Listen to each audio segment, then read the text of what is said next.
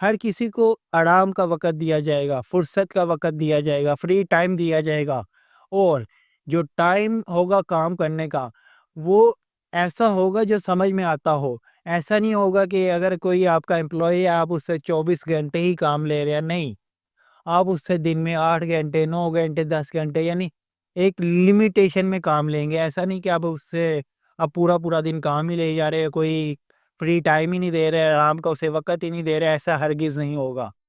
And periodic holidays with پے کا مطلب ہے جو بھی وقفے وقفے سے ہالیڈیز آتے ہیں وہ امپلائیز کو دیے جائیں گے، اور ان ہالیڈیز کی کوئی بھی تنخواہ نہیں کاٹی جائے گی۔ پیریوڈک ہالیڈیز میں آپ کے آ جاتے ہیں نیشنل ہالیڈیز، جیسے کہ انڈیپینڈنس ڈے آ جاتا ہے آپ کا، ریلیجیس ہالیڈیز آ جاتے ہیں آپ کے، آپ کی کوئی عید آ گئی یا اور کوئی بھی آپ کا مذہبی تہوار آ گیا۔ اس کے بعد اس میں آپ کے پبلک ہالیڈیز آ جاتے ہیں، جیسے لیبر ڈے آ گیا، اس دن آپ کو چھٹی ہوگی اور اس چھٹی کے کوئی آپ کے پیسے نہیں کٹیں گے۔ اور اسی طرح ویکلی ہالیڈیز آ جاتے ہیں جو کہ آپ کا سنڈے ہے، اور اکثر جگہ سیٹرڈے کو بھی آپ ویکلی ہالیڈے کنسیڈر کیا جاتا ہے۔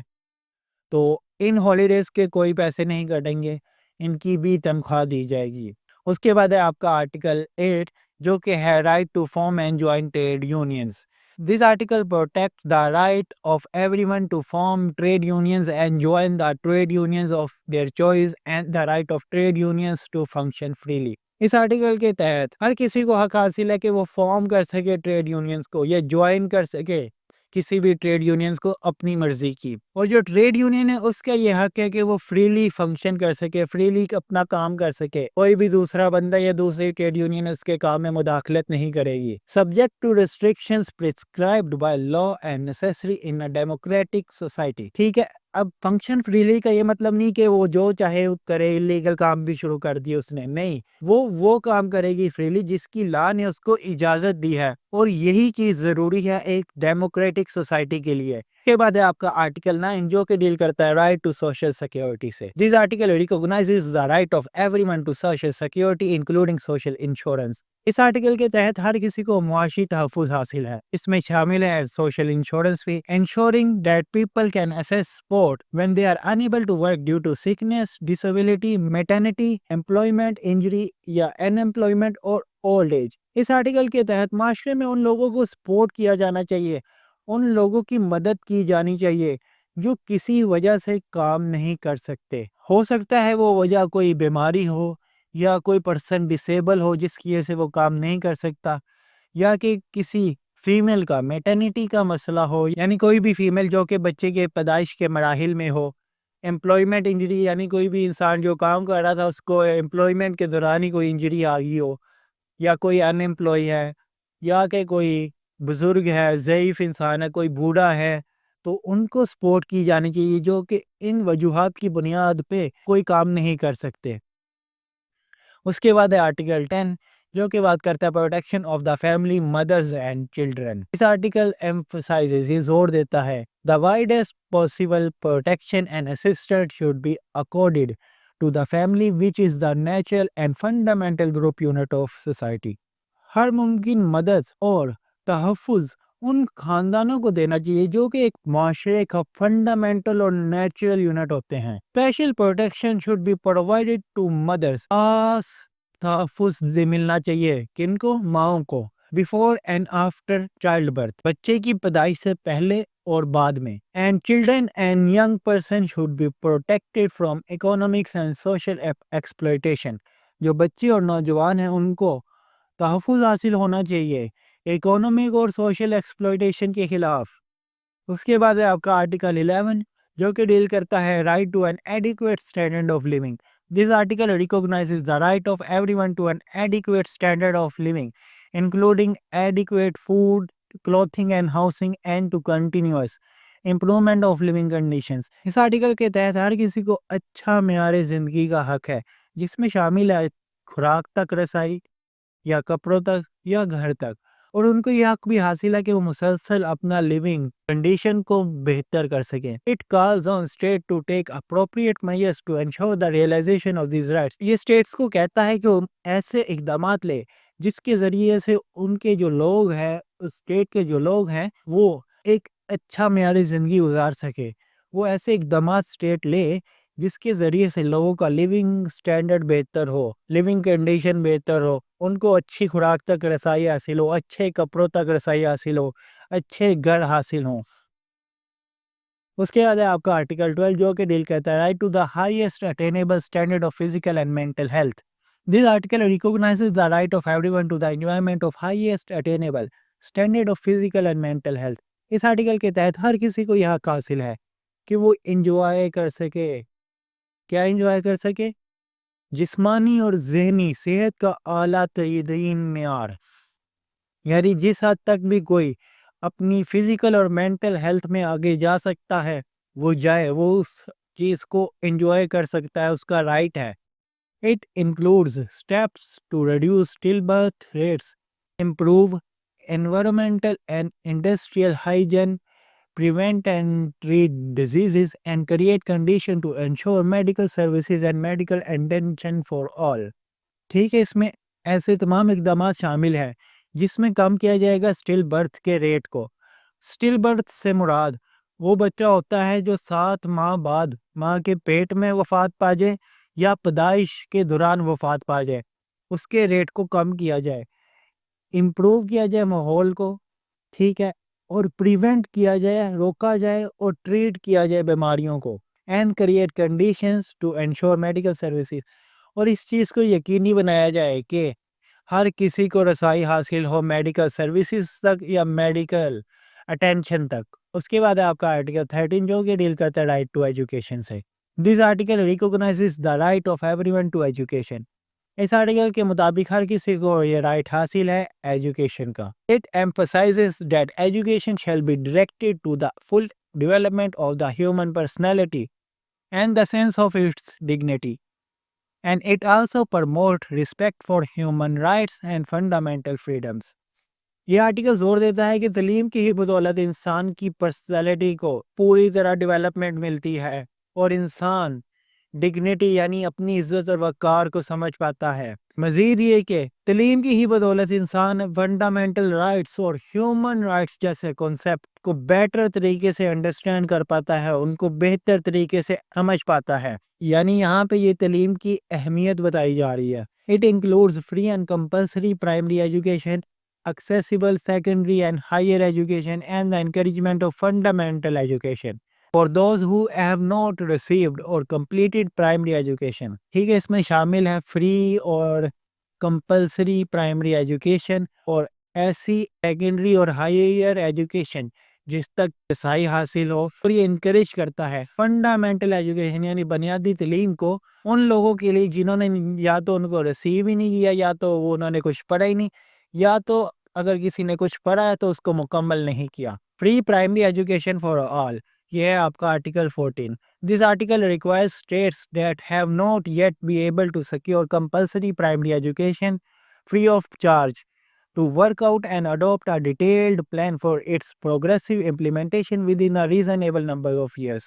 یہ آرٹیکل کہتا ہے کہ وہ تمام ممالک جو کہ ابھی تک پرائمری ایجوکیشن کو فری نہیں کر سکے وہ کام کریں گے اور ایک ایسا پلان اڈاپٹ کریں گے اس کے ذریعے سے وہ آہستہ آہستہ کچھ ہی سالوں میں پرائمری ایجوکیشن کو فری آف کاسٹ ہر کسی کو دے سکیں۔ اس کے بعد آرٹیکل 15 جو کہ بات کرتا ہے right to participate in cultural life, enjoy the benefits of scientific progress and benefit from protection of interest resulting from scientific, literary اور artistic production۔ ٹھیک ہے، آرٹیکل 15 آپ کا مینلی کلچرل رائٹ سے ڈیل کرتا ہے۔ This article recognizes the right of everyone to take a part in cultural life۔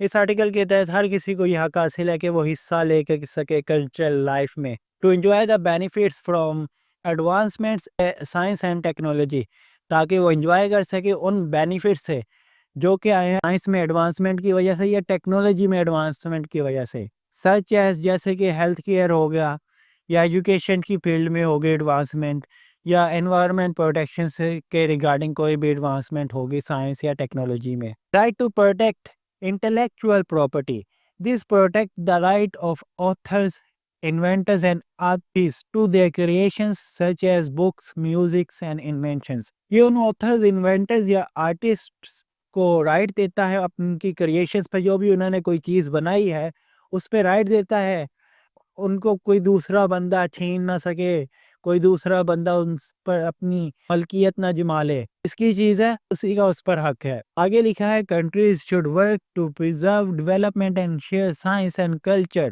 and encourage international cooperation in science and culture۔ جو بھی ممالک ہوں گے وہ اس کو پریزرو کریں گے، ڈیولپمنٹ کریں گے اور شیئر کریں گے سائنس اور کلچر کو، ٹھیک ہے، اور مل جل کر آپس میں سائنس اور کلچر کو فروغ دیں گے۔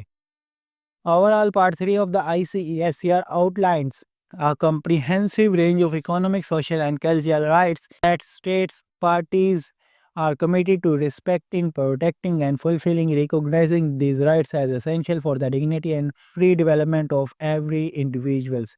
ٹھیک ہے، اس میں آپ نے دیکھا آؤٹ لائن تھے اس میں اکانومک، سوشل اور کلچرل رائٹس، جن کو جو اسٹیٹ پارٹیز ہیں جنہوں نے اس کووننٹ کو ریکٹیفائی کیا ہوا ہے وہ رسپیکٹ کریں گی، پروٹیکٹ کریں گی اور ان کو فلفل کریں گی، اور تمام وہ رائٹس جو کہ انسانی وقار اور انسانی ترقی کے لیے ضروری ہیں ان کو ایکسیپٹ کریں گی۔